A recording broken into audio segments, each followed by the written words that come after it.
Yashwantnagar bank घोटाळा, पोलिसांच्या हातावरही तुरी.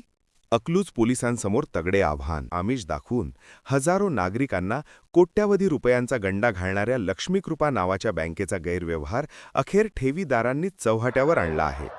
काही ठेवीदारांनी पोलिसांत तक्रारही दाखल केली आहे. संचालक मंडळ फरार असल्याने पोलिसांची अवस्था हाताची घडी तोंडावर बोट अशी दिसत आहे. त्यामुळे नागरिकांच्या कोट्यावधी रुपयांना चुना लावणाऱ्या या घोटाळ्याचा तपास अकलूज पोलिसांसाठी मोठे आव्हान ठरले आहे. तपासाचे हे तगडे आव्हान अकलूज पोलीस स्वीकारणार का, की या प्रकरणात पोलिसांच्या हातावरही तुरी मिळणार, अशी चर्चा सध्या जोर धरू लागली आहे. घडामोडींचा आढावा.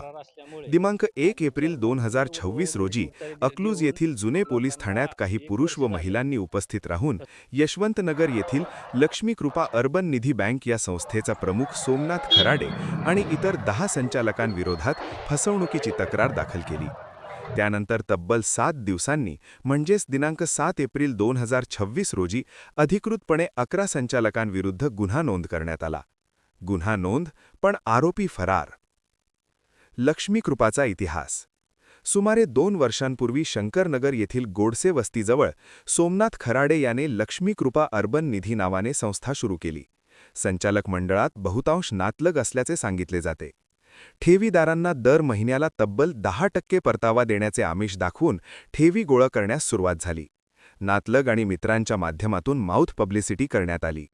राष्ट्रीयकृत बँकेपेक्षा जास्त फायदा मिळणार या आशेने सुरुवातीला काहींनी पैसे गुंतवले. त्यांना सुरुवातीला 1-2 हप्तेही मिळाले.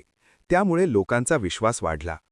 10 महिन्यात पैसे दुप्पट या स्वप्नासाठी कुणी सोने मोडले, कुणी जनावरे विकली, कुणी उसाचे बिल गुंतवले, तर कुणी घर गहाण ठेवले. अनेकांनी कष्टाची कमाई लक्ष्मीकृपा